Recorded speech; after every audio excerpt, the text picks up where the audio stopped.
तुम्ही नुसती मजा बघा,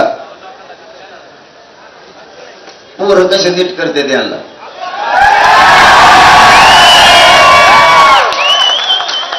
आणखी तर शनिवारी रविवारी पुढच्या आमचे पुरेच येणार आहेत. हे तरी पोट्टे पोट्टे येत हे ऐकत येत. एकदा जर आमचे धोत्र आले ना, धोत्र कोणालाच मोजित नाही. ते कोणाला बी त्यांच्या धोत्रात घ्यायला पाहिजे, मंदिरात सुद्धा धोत्रात घेतो. आपण कधी खोटं बोलत नाही आणि मी जे बोलतो ते राज्यात करतो. पुढच्या शनिवार रविवारी बघा तुम्ही, तिकडचा आमचा सगळ्यात मेन माल यायचा राहिला. आणखी मेन माल कशी हागण लावते याला तुम्ही नुसती मजा बघा.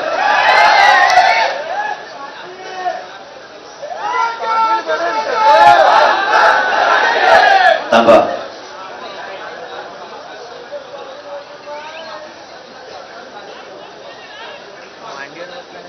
नाही सरसकटची मागणी बदलली नाही, तुम्ही कन्फ्युजन करू नका. सरसकटच होत आहे. मराठा आणि कुणबी एक हे 58 लाख नोंदीच्या आधारावर तुम्ही GR काढा.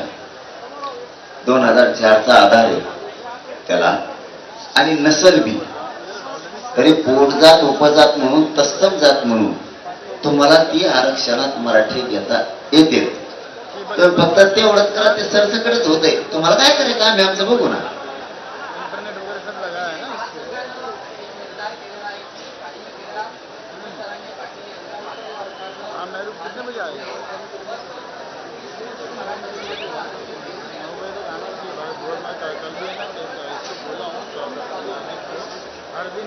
त्यांचं कामच असतं देऊ नका म्हणणं. कायदा त्यांच्या म्हणण्यात चालत नसतो.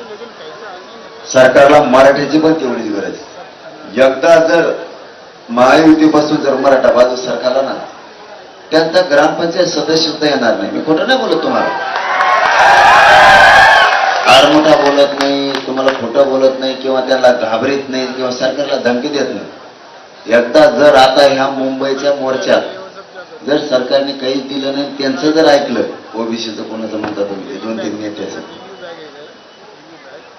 तर मराठीत जर लाट पसरली नाराजीची, खोटं बोलत नाही तुम्हाला, प्रत्येक वार्डात 40-50 गावांना मराठीचं मत आहे. ग्रामपंचायत सदस्य पाडायला तेवढं लय झालं. नगरसेवक पाडायला 200-400 मतदान लय झालं. एका मतदारसंघात लाख मतदान आहे आमचं. आमदार पाडायला 20,000 मतदान जरी विरोधात गेलं तरी तिची कुपाट लागेल. त्याच्यामुळं आता जर मराठी सुद्धा सरकारला तेवढीच गरज आहे. आणि त्यांनी जर याचं हे केलं, काही राहणार नाही, त्याचं काहीच राहणार नाही.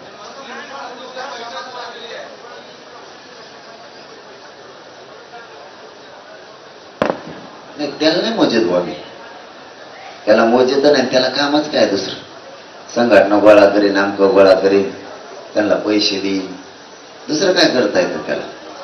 त्याला काही आम्हाला ओबीसी आरक्षणात जाण्यापासून कोणीच रोखू शकत नाही, कोणीच. ओबीसी आरक्षणात आम्ही जाणार.